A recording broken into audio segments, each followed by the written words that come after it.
call me a god. They call me a god. They call me a god.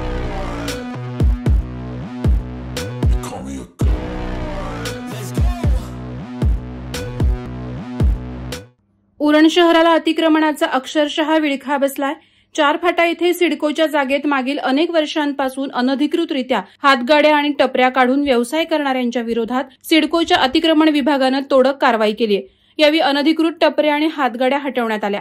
दरम्यान या कारवाईला काही स्थानिकांनी विरोध केला, मात्र पोलीस आणि सिडको अधिकाऱ्यांच्या आक्रमक भूमिकेमुळे स्थानिकांचा विरोध झुगारून ही कारवाई करण्यात आली।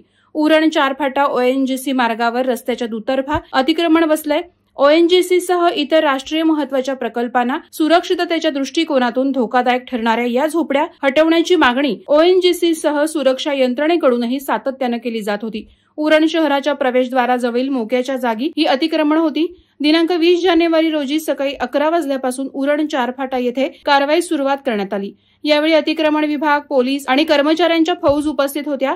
यामध्ये फेरीवाल्यांच्या हातगाडी आणि टपरी यावर कारवाई करून त्या जमीनदोस्त करण्यात आल्या।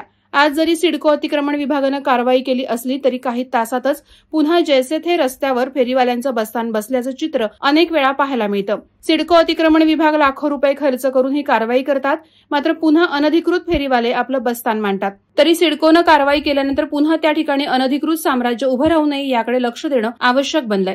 अन्यथा कारवाईच्या नावाखाली अनेक वेळा लाखो रुपये पाण्यात जाऊन वारंवार कारवाईचा बडगा उगारावा लागेल असा सूर जनमानसातून उमटत आहे। वादळवारा लाईव्हसाठी घनश्याम कडू, उरण। नवी मुंबई व रायगड जिल्ह्यातील ताज्या बातम्या आणि घडामोडींसाठी सबस्क्राईब करा वादळवारा लाईव्ह चॅनल आणि दाबा बेल आयकॉन।